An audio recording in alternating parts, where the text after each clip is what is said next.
Hello, world singers. My name is Brooke. And I'm Tyler. And this is Cosmere Conversations.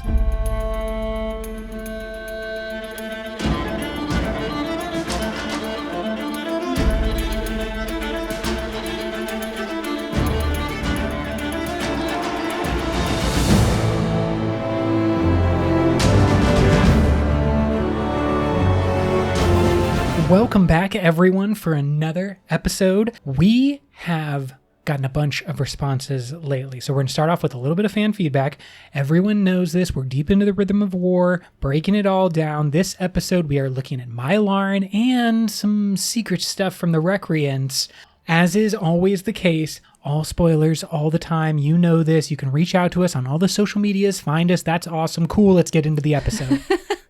Yeah, this is an aspect of Rhythm of War that we haven't touched on in a big way yet. But as you said, let's start with just a couple of great responses from some of our listeners from our last episode on Kaladin and Syl and the Surge of Adhesion. Courtney pointed out that one way to figure out specifically the difference between Kaladin and Lift in the tower would be to ask Brandon, if Jasnah was at Urithiru at that time, would she have stayed awake? And would she have access to one or both of her surges?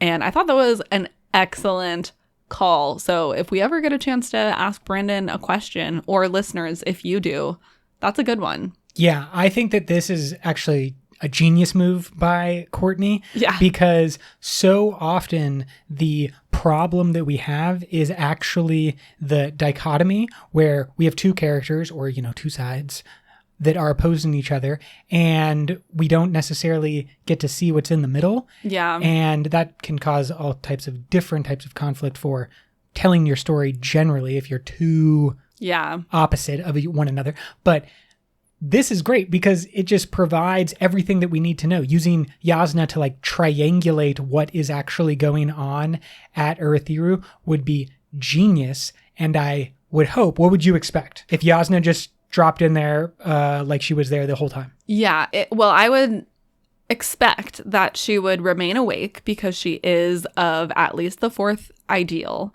I don't know about her surges. That would be the most interesting part of the answer to this question if Brandon didn't just immediately raffle it.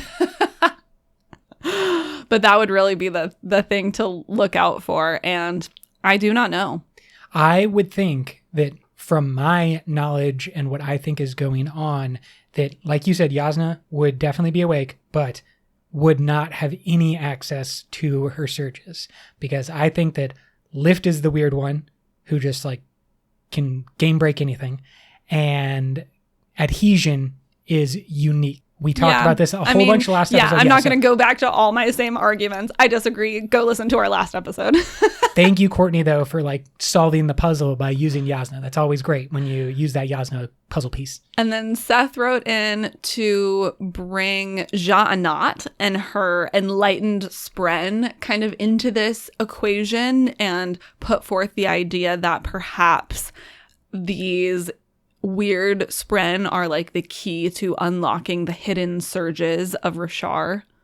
Yeah, the hidden surges of Roshar, or maybe just the Cosmere or the Rosharian system, slightly more limited. I don't know, but I think that we mentioned in our last episode that the concept of Ja'anah maybe opening up unexpected paths for us. We think of them as corrupted spren. But what if actually she's, using a loophole to get to a whole different power source or something like that? Yeah, I am really fascinated to see what goes on there, because potentially there is a whole third subclass wave of radiance, not radiance maybe, but surge binders, power users, because you would have the regular radiance bonding higher spren, and then Ja'anat's special people bonding her quote unquote enlightened spren. And then you also obviously have the void light users. Fused users, yeah. Fascinating questions. Yeah, I really do think Ja-Na is an important part of the equation.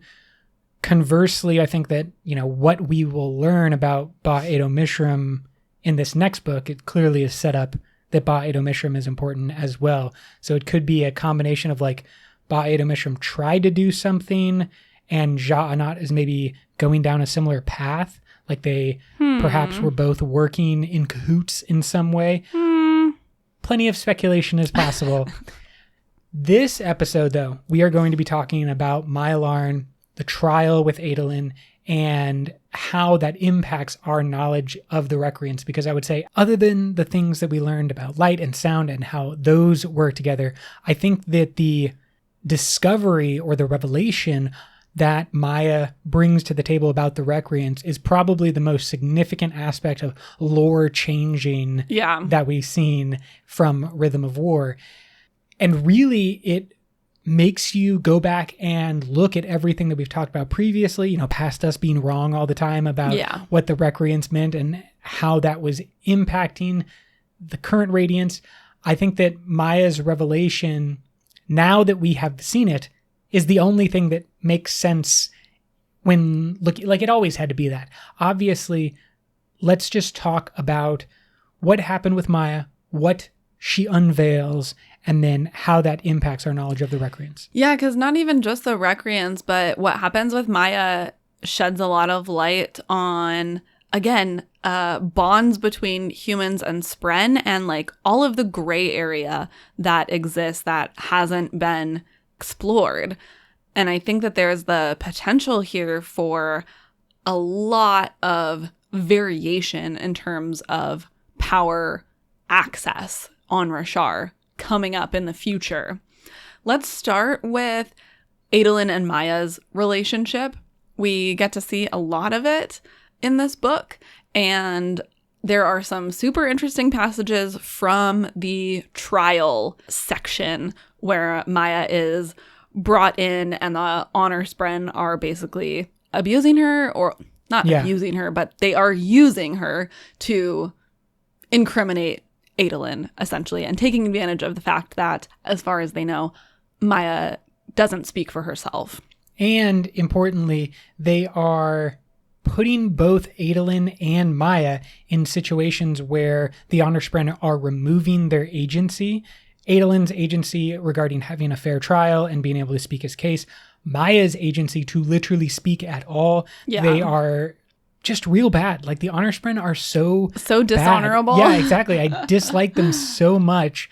And when we started, Way of Kings, and you're getting Syl as you're like, honor spren. They seem so great. And then you're helping Kaladin, and it's like, you guys are just there being honorable and nice and like helping. No, honor spren are dicks. They really are like the dicks of Shadesmar, or at least I don't know if there's worse. Yeah, we haven't seen a lot of. There might be bigger. The dicks organized cities of the other spren, because Blended is a pretty big dick too. Oh man, Blended is hilarious, but also yes, definitely. We'll get there. Let's talk about Maya and Adolin. Okay, quote. Maya's voice grew louder, gasping breaths punctuated by ragged howls, and in that moment, Adolin felt her pain somehow, a deep agony, and anger at the honor spren, end quote. So there's some way in which Adolin is able to sense, feel Maya's emotions, which is very similar to the way that Kaladin and Syl interact as well. They have a sort of innate, intrinsic understanding of each other's emotional state. So I found that a very insightful passage. Yes, and because we saw Kaladin and Syl's relationship grow and their bond deepen over Rhythm of War, one of the things that they were trying out was like sending messages to each other like over long distance. Non-verbal communication. Exactly, and that is here what Adolin is doing, basically. He's non-verbally communicating by sharing the emotions of Maya. I think that this is another example of Brandon presenting one thing in a straightforward way for one of our characters while using a little bit of, not subterfuge, but just using a little bit of literary skills to subtly introduce it with another character. I believe that Kaladin and Adolin are having very similar experiences with their bonds deepening in this book. And because it is a moment, it's a moment that like switches, and then Adolin goes through a couple of other like key moments in the trial. It continues on and kind of deepens, and that passage goes on to say, quote, "Yes, Adolin could feel that agony as if it were his own. He didn't know how, but he could," end quote. And then a little ways after that, we have, quote, "Maya's howls came to a crescendo of anguish. Then she fell silent, gasping for breath. Weak. Too weak." "Take it," Adolin thought to her. "Take some of my strength." She looked right at him, and despite her scratched out eyes, she saw him. Adolin felt something, a warmth deep within him. Maya drew in air, filling her lungs, her expression livid as she gathered all of her strength. She prepared to shout again. End quote. Just to conclude it and to set us where we are, it is that line, and then Maya speaks for the first time. She opens her mouth. Adolin is expecting the scream, and instead comes out, "We chose." Yes. And that moment where Adolin says, "Take some of my strength," and he feels this warmth, Maya, that's their bond solidifying to something we have not previously seen in the same way. The only comparable thing is the Radiants bonding their spren. Right. And I think that it is not the same, but equivalent. Like it is equal to what has happened with other Yeah, I spren. mean, it seems to be, again, like pretty much the same in a way, which is super interesting because we've been speculating for so long about the possibility of Adolin like being able to bond Maya, and is that even possible? And it's such a new frontier, but it seems like, okay, stay with me. It's kind of like Kaladin and Syl, and like the typical Radiant bond is like a marriage where each party like agrees to enter into this bond for mutual benefit.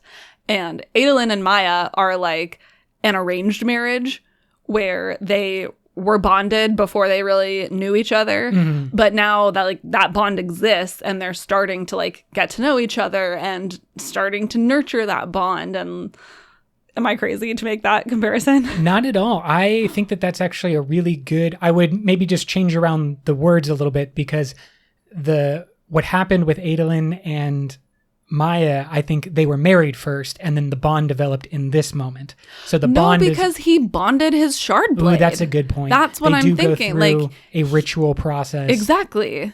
I totally agree. I think that. So I guess maybe she's more like a mail order bride. No. I mean, I think that arranged marriage... Where they were just like, well, guess I'm married to this guy now. Yeah, she doesn't have a lot of say in the matter. But I think that the concept that you're getting across is that they were brought together by circumstance and the situation. And it wasn't until this moment when they actually bonded or fell in love or took the next step, like they it's been a process, themselves. Right? Because there's a moment when Maya tells him her name. Yes, the last time they went into Shadesmar in Oathbringer. Yeah. And, you know, there have been a lot of moments where Adolin, good guy that he is, God bless Adolin, is just putting a lot of time and energy and effort and attention into developing their relationship, working out with her, and every single guiding day, her. They are doing katas in the morning. When Adolin runs, well, actually, Gallant does the running, but when Adolin goes to save Nodum on the road, it is Maya. Oh my gosh, that moment is so good. And they go like back to back. Yeah. And they're doing... He's like, oh my gosh, that scene is so It's an intense good. And great It's scene. so intense. And then when he feels Maya at his back and she's just like, I'm here. I got you. Yeah, exactly. So, and every single time that Adolin tries to share the experience with another human or even other spren, he is shut down. Like, yeah, the Deadeyes don't do that. Everyone is like basically telling him he's making it up. Yes. And he's just like, oh, how did you train your Deadeye to do that? What is the trick that you are using with Maya? And he keeps saying, like, she's making the choice. He's like, I'm just being nice to her, basically. Yeah. And like, I'm treating her like a person. And so I believe that they're not radiant bond, because afterwards Blended does like clearly... Yeah, I have that quote here. Cool, let's go to that one. From Blended after the outburst and the falling apart of the trial. Quote, I wanted to know if a truth exists. The one you said to me. Adolin frowned, trying to remember. That she spoke, Blended reminded him, to you. That friendship exists between you. I sought proof, and found that her name, recorded in old documents of spren treaties, is, as you said, a curious fact to find, indeed. Blended strolled around Adolin and studied Maya's face. Still scratched out, she said, though a bond between you is. I'm no radiant, Adolin said. No, that is certain. Maya met Blended's gaze. But something is happening. End quote. Probably the most important kind of send-off to this scene.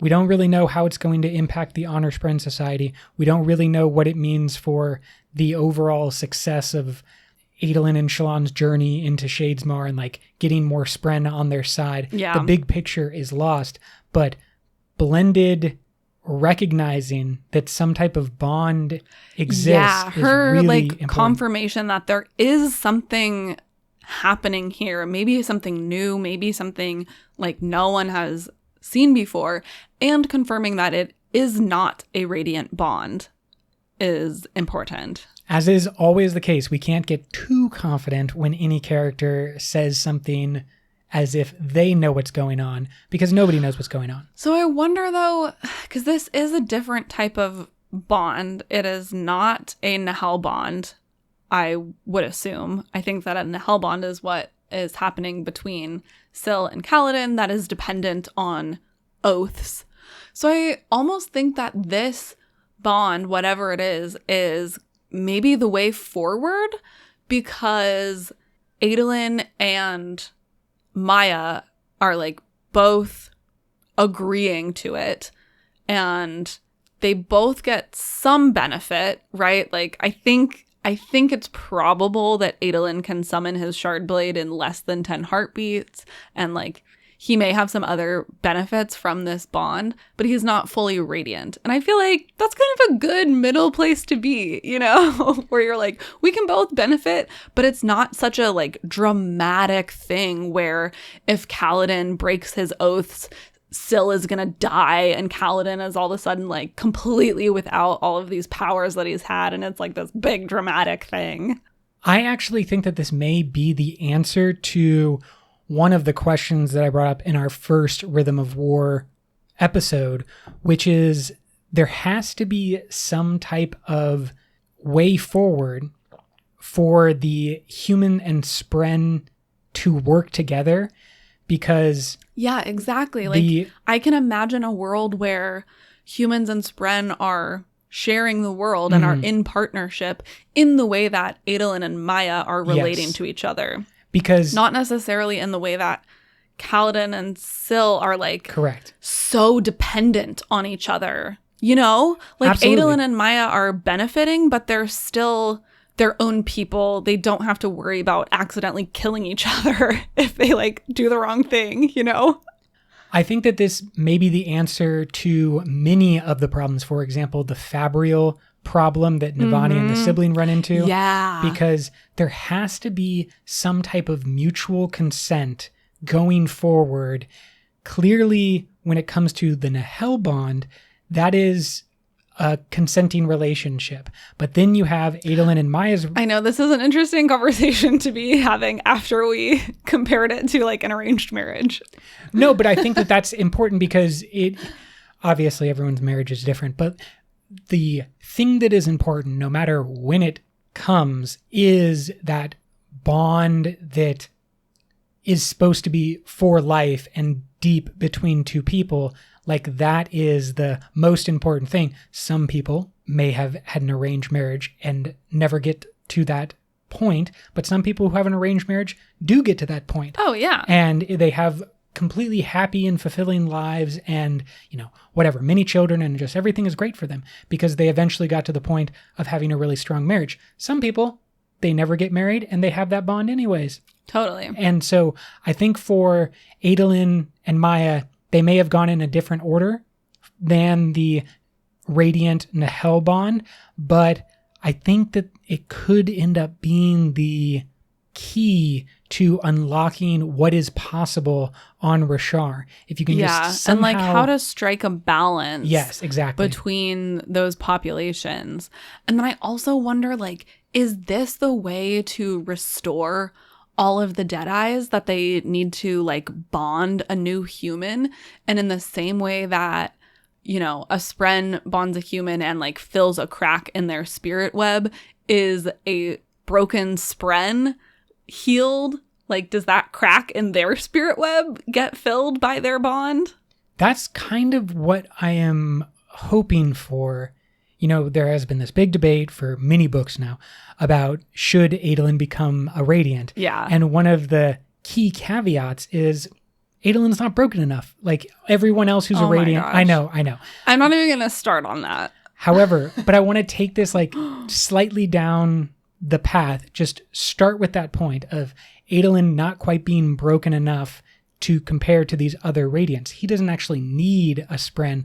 But if we remember that what is happening with the Radiants and what happens on other planets as well, like Scadrial with the people who become Allomancers, is a breaking of their spirit web in some way, and then investiture on Roshar in the form of a spren, on Scadrial in the form of allomantic abilities and the power of preservation.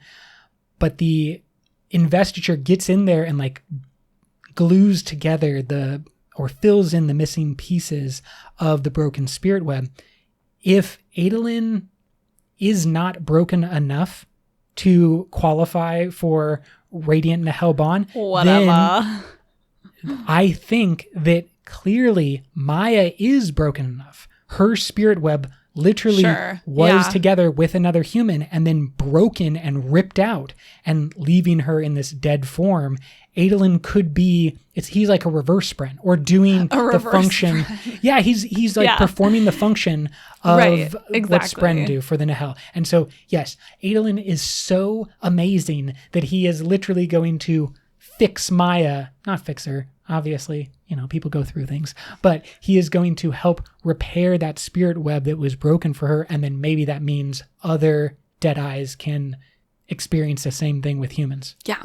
Let's go on to the big crescendo of that trial scene, as well as one of the biggest themes, I think, in Rhythm of War, talking about spren and their agency and their ability to choose.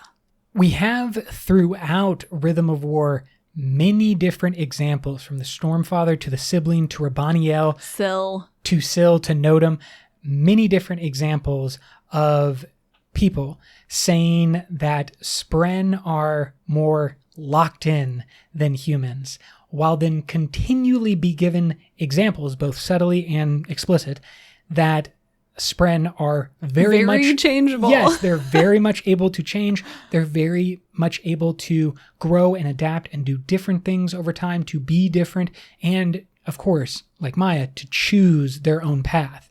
One of the most resistant to change is the Stormfather, and he criticizes Syl for her, being ancient daughter-like, running off with a local townie and giving him radiant powers, when he says to Syl, quote, "You give too much of yourself to that human."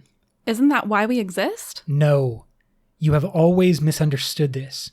You do not exist for them. You exist for you. You exist to choose, end quote. I think it's so funny that he says that to her because, like you said, he spends the rest of the book just talking about how, like, he doesn't have a choice. He's destined just to be the spren of a storm. All he is a storm. He can't change. He can't do anything differently. Things are the way they are. Like, come on, dude. Listen to your own advice. You literally said it right there. I do think that there is a caveat here when it comes to the Stormfather, and I know that we've mentioned this before, but the kind of weird example of what he is in that way of the Trinity, where he might be saying, I can't change, I'm just the storm, and I'm destined to keep being a storm and blow and all that stuff. When he is speaking with the mind of the actual spren of the storms. But he is also other things at this point. Yes, but it is proven throughout the course of the book that he has choices to make and he can do things outside of what he thinks is possible. 100%, and so can other spren. Yeah, but exactly. I am just trying to always remember and always keep in mind that the Stormfather is not aware of all that the Stormfather is able to be and do.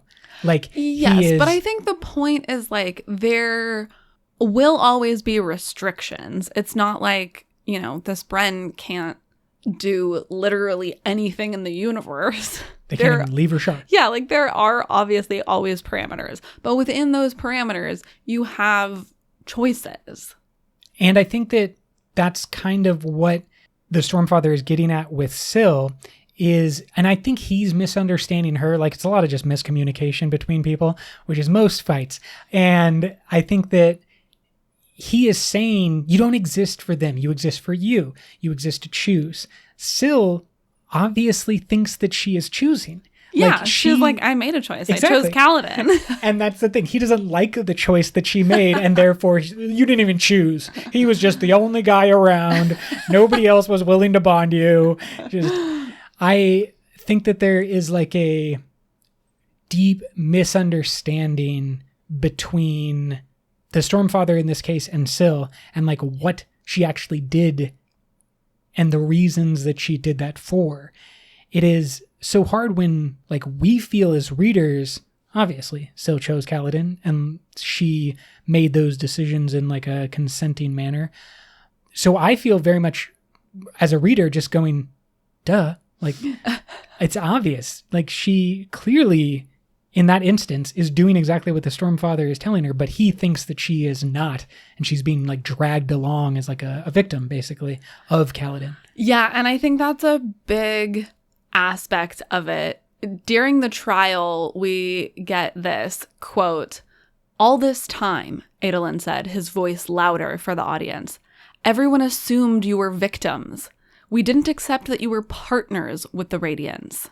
"We chose," she hissed, then belting it loud as an anthem. "We chose." End quote. I love that he just names that this whole time everyone was just thinking of the spren as victims of this circumstance. And the reality is that they were partners. And so I think this dovetails right back in with our analysis of Adolin and Maya's relationship, and that they are like equal partners in whatever is happening between them. And I really think that that is the key aspect that Rhythm of War keeps getting at with Navani and Rabaniel's relationship and the co-creation of A New Light, with the sibling and Navani's relationship, with Relaine and Renarin's relationship, like all the different aspects. We'll do a special breakdown on the cute ships of the Stormlight Archive. But I think that this is just a continual note that Brandon is trying to hit in this book, is that there is can be described as a codependence, but also just a strength that comes from relying on another person and building a relationship with another person. Yeah, and that like so much of it has to do with perspective, which I think is also kind of the key difference between what we've seen from Nahelbon's versus Adolin and Maya's bond, which is, and we've only, to be fair, we've only seen these from like mostly human perspectives.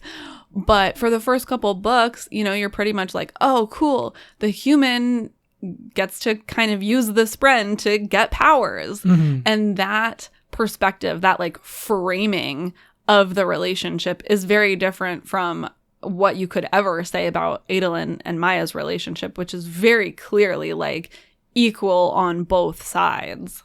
At the same time, the honor spren literally point out that Maya is Adolin's slave in the physical world, where she is like summoned to him by force of his will, and he admits that, and he's just like, yes, we didn't know originally that they were Deadeye spren, but and we're gonna keep doing it. Since I found out, like, I've done everything possible to take care of her. I'm trying to be better. Take that next step. And I just have to shout out like a great feminist and just all around like good human moment from Adolin.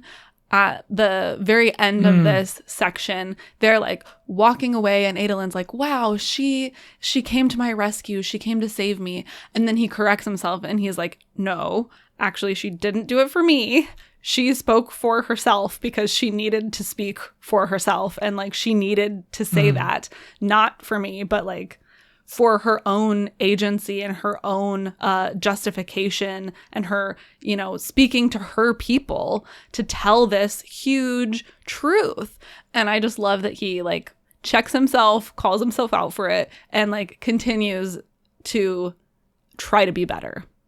I completely agree. And I think that scene is actually important for another reason. Like the preceding line is that Maya is conserving her energy. She's not healed, but she is better.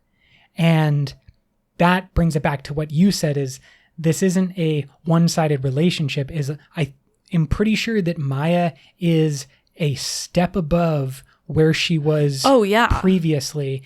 And the gain came at some expense to Adolin. Yes, I agree. I think whatever that like transfer is that happens when he like consents for her to take some of his strength, and then he feels that warmth.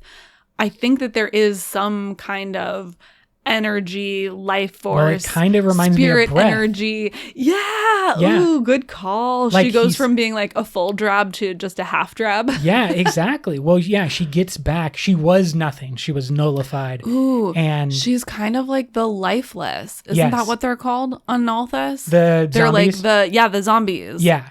Well, the zombies are dead and then pumped back. Yeah, they're reanimated corpses. But in Warbreaker, we see a lot of clues that they retain some of their like personality and stuff. Ooh, this is a good comparison. I like this. Always got to be making the Cosmere connections. I really do believe what we saw there was something akin to my life to yours, my breath to yours, that type of transfer of something, some X factor. It might have been investiture. It might not technically be investiture, but like I do believe that there was some type of... Yeah, there's some energy exchange that happens that I do think changes her. We hope to, of course, see more of this in the next book. You are welcome to hit us up with your theories about what's going to happen to Maya and Adolin's relationship. The last little thing that we want to talk about and really focus on is,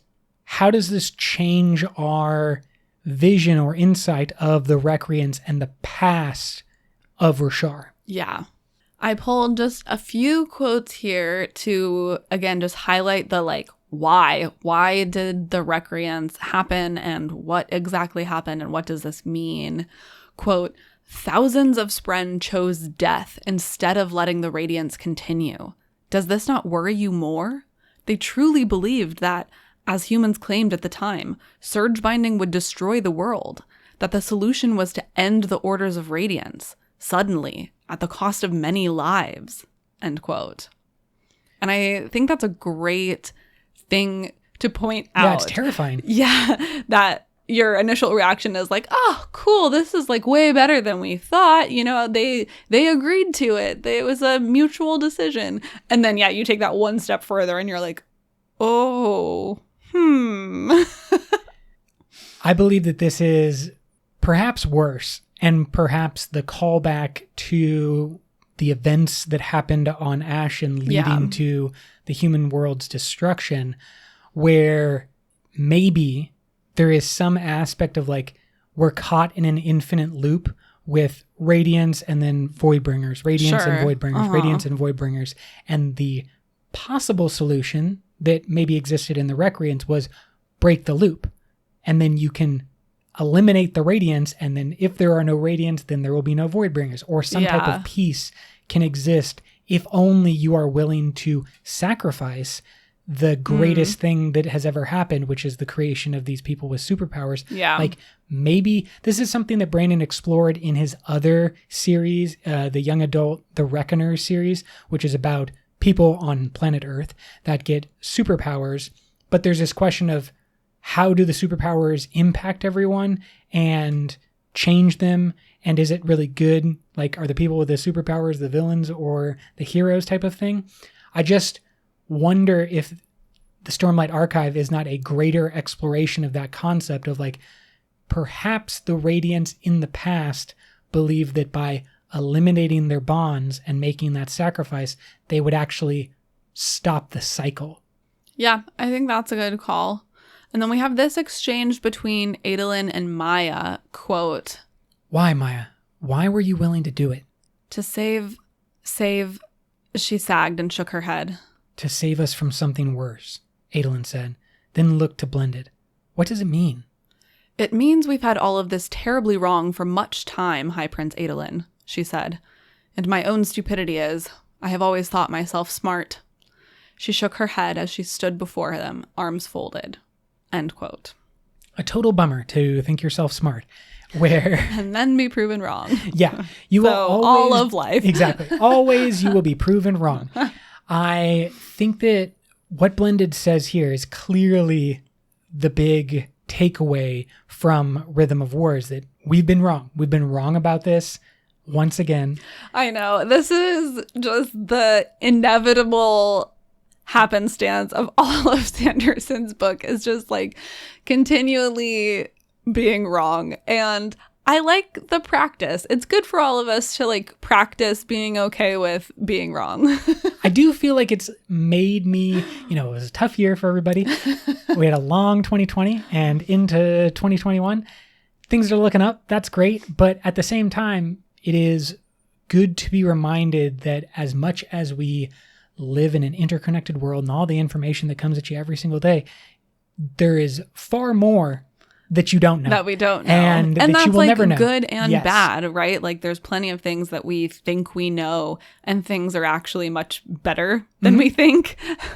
Yes, 100%. That for me, what this means is that there definitely was a reason. They definitely made a decision. Could that have been the wrong decision? Yes. Sure.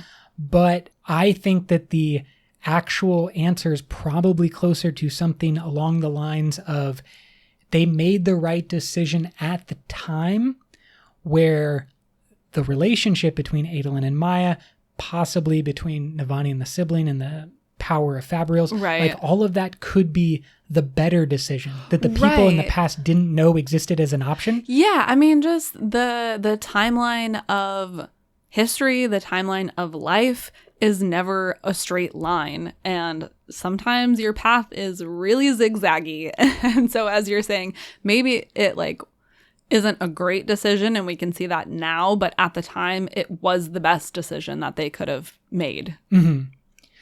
Which is difficult to kind of wrap our head around because, of course, the Recreance sets up everything that becomes of the Stormlight Archive. And when you start better understanding that past, I have this question of like, do we need to fully understand the past in order to move forward on Roshar? Do we need to have all of the answers possible in order for our characters to move forward from, like, let's say book 5 to book 6 is like that really necessary for us to get? I am beginning to lean more towards no than I would have at the very beginning of the Stormlight Archive. I don't know, but I want to know of course. everything. Yes. You want all the answers. I want like a full 600-page history book about the history of Roshar. You don't know many historians. 600 pages is nothing. They'll just, I know. I mean, I don't like need it to be like an encyclopedia, but I want like a good long book. I would love if there was because there's been some talk about a oh my gosh, yeah, like a coffee table book and an encyclopedia book and an art book that may all exist or all exist together as one kind book. Of pieces of it may already exist, and it could include a bunch of artwork and a bunch of, like, I would just love an encyclopedia of Roshar. Oh, I would love it so much. Stormlight Archive encyclopedia. Just another thing to add to our collection of books. Do you want to talk about how great Adolin is? Duh. Is that even a question? Nope. It was a rhetorical one that you answered anyways. Thank you. This is the moment for Adolin appreciation. We did a whole episode about Kaladin. Now we're going to talk about his much better brother-in-arms, Adolin. Obviously, there is the just wonderful moment at the very beginning of the book when Adolin comes to get Kaladin when he is in a real bad spot and forces him to come out and have some FFF, forced friend fun. The good stuff. No, he takes him to the best bar ever, and yes. They're all chilling because it's one of the individuals' birthdays. They are having a great time. Kaladin is feeling real lame, and Adolin makes him feel better. There is a cool moment in there that maybe-ish foreshadows some of Adolin's future. He says, quote, "I'm worried about you both," Adolin said. "I'm going to find a way to help, somehow," end quote. And that just sounds a whole lot like something an edge dancer would say. And Maya is an edge dancer spren, a Correct, cultivation yeah, spren. cultivation spren. So just something interesting to note. Again, I don't think he is going to actually become an edge dancer, but I'm interested in this weird gray area. Like he's going to be some kind of shadow edge dancer. Ooh. I just don't think it's a coincidence that he has so many characteristics that would be appropriate for an edge dancer. Even when you called out his recognition and checking himself, remembering. Exactly. That's another one of the edge dancer's early ideals. I think that this really just sums up Adolin going to find help some way, somehow. I'm going to try to help you out. Totally awesome dude. Great friend. Perfect person to have around at all times. I am very much intrigued about the relationship between Kaladin and Adolin. I am also beginning to wonder, just as we're talking right now, if there is a possibility that we use what Courtney mentioned at the very beginning, someone to like triangulate where Adolin is going to end up. Because why do any of the Radiants heal themselves? Not like an edge dancer when they are healing someone else. Why do just like the normal healing abilities work on Radiants? That's not any of the surges, right? That's just power of investiture. Yeah.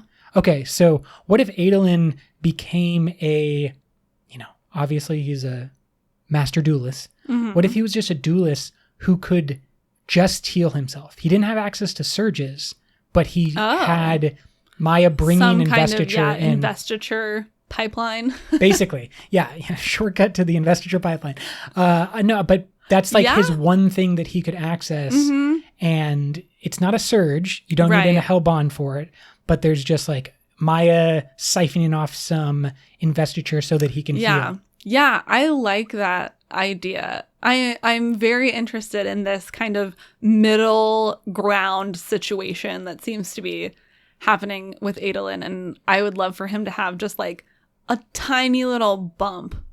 Not crazy, no surges, but just like a little bit better than the average human. I feel like that's good. A little bit better than the average human. Oh my gosh, he's so great. This book is really cool too because we get a lot of character growth from Adolin. And especially when you go all the way back to Way of Kings and a couple of the Adolin perspective chapters, you hear so many of his like worries and insecurities. And, he looks like a carefree high prince who's like dallying with the ladies on the outside. But on the inside, you hear about all of his struggles, his relationship with his dad, and how, he doesn't ever feel quite good enough. And I love that in this book, we start to see him really come into his own and like separate himself and crystallize like his own personality apart from anyone else, apart from anyone's idea of what he is supposed to be. And we get a couple of these quotes. Quote, Shallan wasn't pushing him to be something he was not. More, he finally felt free enough to explore an identity that wasn't tied to being the Blackthorn's son. End quote. And then from Adolin we hear, quote, maybe, incredible though it may seem, there are more than two choices in life. I'm not you, but that doesn't mean I'm Taravangian. Maybe I'm my own brand of wrong. End quote. Yeah, and then he has another quote to his dad where he says, quote, I'm just more willing to let you be disappointed by the person I am, end quote. And it's just so great to see him like carving out his own little niche. I mean, he does it with his fashion, which has always been a huge interest, but at this point... he leans into it and is just like, you know what? This is who I am. I like wearing fancy stuff. And I love, though, that he always kind of does strike this middle ground where he doesn't go to become like a dalliant. Fop. Yes, he's not just flopping around, but he is taking a lot of the aspects of his father and that like rigidity in the military background and is just adding like dashes of Adolin to it, where it's such a unique thing that only can be because of Adolin. And he does it with like clearly the comfort of being told that he is wrong so often when it comes to the relationship between Maya and himself. That comes from a strength that he's getting from Shallan, but that he's also been building to and growing to, where even though, these magical spren who exist in a world that is, next to his world, but is in an entirely different world, and these like powerful spren that when he was growing up were just poofs in the sky, little lights and whatnot. But now they're real, tangible characters that are like talking to him, and they're saying like, "No, this is how it works over here." And he's like, "No, you're very wrong about that." Because his confidence in himself and like his own choices is so great. Well done. Well done. What a great human. Obviously, that fight where he is trying to save Notum is such a great scene. That was one of my favorites to reread on my reread. It really was the epitome of Adolin. Yeah. But there were just so many aspects of that fight that I loved. For example, once he realizes what is happening, that the caravan that was trailing him was actually trying to get to Notum, he immediately starts running and just full out dead sprint to go help. It reminds me of... no backup, nothing. He's just like, this is the right thing to do. I'm in. And then, of course, he does have backup that comes galloping behind him. Yeah, but like almost too late. He's fighting by himself for a long time. Oh, no. I'm talking about literally the first person to give him backup is Gallant. Oh, yeah, obviously. That instinct. Gallant carrying Maya. Yes, and the people around and the spren around are like, did anybody hear Adolin call for Gallant? Like, how did Gallant get free from like carrying all the luggage and stuff?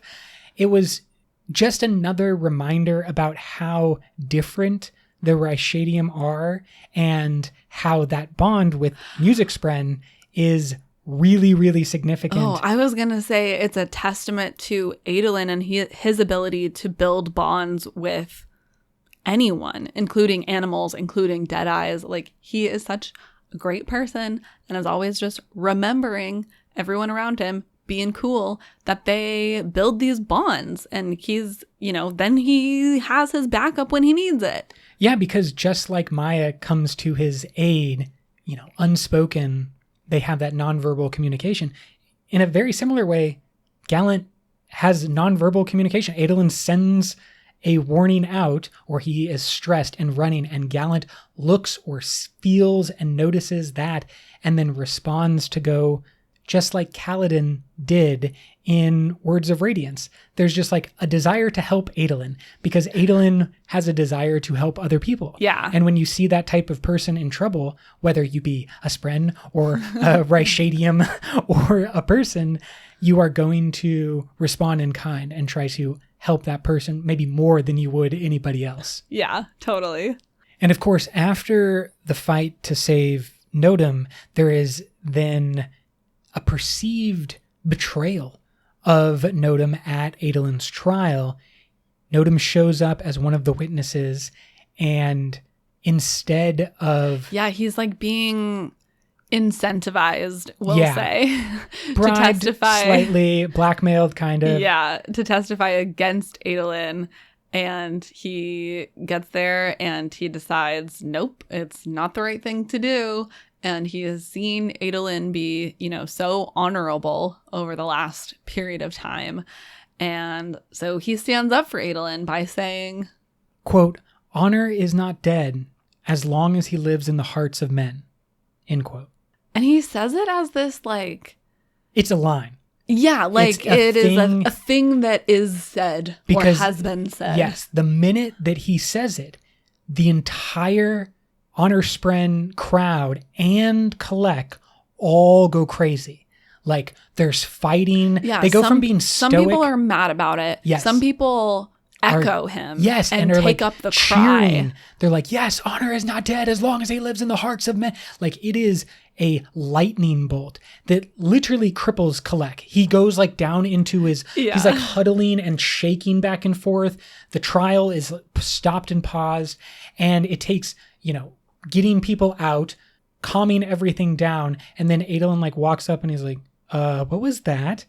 And Collect pretends that nothing has happened that's been this weird. Basically. Yeah. And he's just like, oh, you've opened up some long-standing rifts in the Honor Spren community.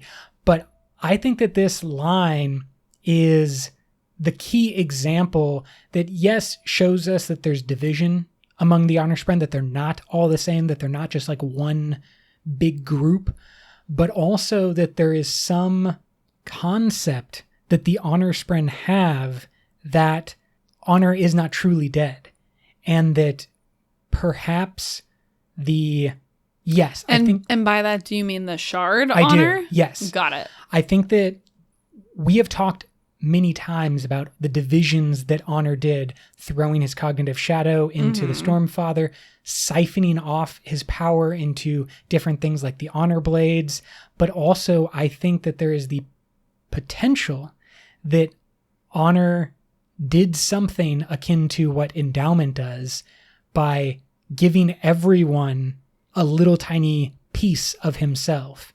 That like literally Honor gave some of his power to humans as a protective measure, or possibly a mistake that led to his eventual death. But like it could have been a creation element where there was some type of like, you are now part of Roshar, and as demonstration of that, you all get a tiny bit of honor or something like that. I don't know if I necessarily see that. In my mind, it would be more of like a spren situation where if humans are still thinking about the concept of honor, keep it alive, and what that means, that there is some power being generated in the direction of honor. We also know that some of the other shards, like Ruin and Preservation on Scadrial, don't get destroyed, even if like the vessel is removed from the situation. There's a way for the vessels to die, but the shard power to just cycle back and to kind of recycle itself through the natural world. But in this case, the vessel was killed and the power was shattered. Exactly. But if there was a process that Honor did where he removed enough of his power, like cognitive shadow. Oh, is it like if you collect all 10 of the honor blades, you can reforge honor or something? Is that what you're thinking? Like how Vin goes to the Well of Ascension and like the power coalesces Exactly. there? It kind of makes me think that perhaps it's a different process, obviously, and it's not the same. Gotta catch 'em all. Basically, yes. But it's something that's mentioned in the letter from Zaze to Hoyd, where it happens different on Roshar than it does on Scadrial. But he mentions this kind of like power recycling. Really? What does he say? When talking about the deaths of both Devotion and Dominion, he says he's troubled by that because, quote, I had not realized this immense power we held was something that could be broken in such a way. On my world, the power always gathered and sought a new vessel, end quote. Yeah, but I think that's because in those circumstances, only the vessel was killed. The power was never shattered. But Devotion and Dominion it was. Right. Yes. So I am saying that the key thing that we think happened on Roshar is that the power of honor was also shattered. Yes.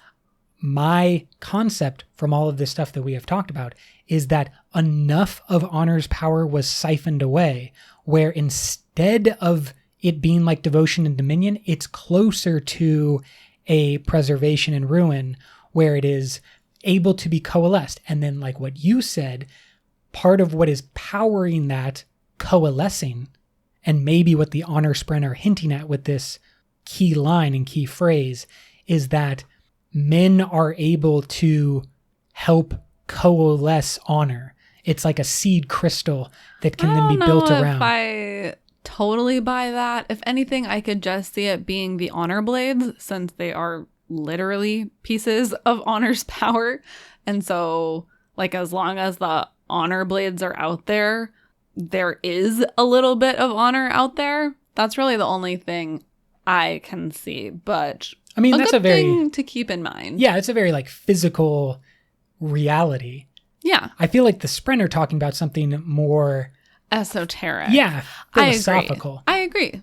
I have one last thing for you as a possible speculation. You ready for this? Okay. Adolin becomes honor. Oh, gosh. I don't think so. Yes, everyone, you heard it here first. Adolin is going to become honor. I'm 100% behind this now. Oh my gosh. JK, I'm not actually behind this. But I think that if my little thinking on this line is correct, is that if humans, men generally, are able to have a little bit of honor inside them, as long as it lives in the hearts of one person, as long as one person is honorable, then there is the potential and possibility that honor is still alive. Honor being the power of the shard here. Mm-hmm. I think that it is then likely that one of those men should be the seed crystal for a new honor. Yeah, I mean, I think there's a lot of speculation about honor coming back in some way, one of our heroes taking up the mantle of honor, merging into other honor. Yeah. Obviously, I think the primary candidate for that would be Dalinar, as we have already discussed. But we will see. Exactly. Dalinar takes a lot of the heat. We also think that, well, I think that Dalinar is going to lose this matchup and is going to become Odium's weapon throughout the Cosmere. But that would then leave Roshar with like a big gigantic hole. And I told you, I am still kind of on the War Shard train. I think there's a third path. The blending of honor and Odium. Odium. Yeah. I like that idea. I think that, as we have previously mentioned, the three characters that were touched by cultivation could all end up being replacements of the older shards. Sure. I would love if we got some feedback from the fans on what you think is going to happen with honor, with Adolin, with the power, what's going to go down. Let us know. Reddit, Facebook, Twitter, Patreon. We are everywhere. We have been remiss in our Stormlight Archive Explained Badly in the last few episodes. There's just been so much note-taking that I haven't thought about it at all. But today we have a truly excellent one. And Tyler, I'm going to need your help for this one. I'm going to need you to do your best movie trailer voice. I was preparing for this. I knew that this was going to happen. Great. I know that there are people out there with better movie trailer guy voices. But here we I believe go. in you. On a world riddled with giant crustaceans and bigger storms, the mentally ill are starting to glow and swords are dropping into their hands out of thin air. Only one man can save the world if he can just get out of bed. Only one man can unite them if he can just figure out who them is. Only one woman. Well, she just needs to figure out who the hell she is. And Lift? Well, she's just here to eat your lunch. This summer, the singing crabs are coming to take their planet back. Who's gonna stop them? That was amazing. Thank you for that. And thank you to Aaron Flora for that wonderful Stormlight Archive Explained Badly. Coming to a theater near you. Sometime in the next 50 years. When we go back to theaters and stuff. Brooke, can you take us away? Until next time, life before death, Strength before weakness, journey before destination.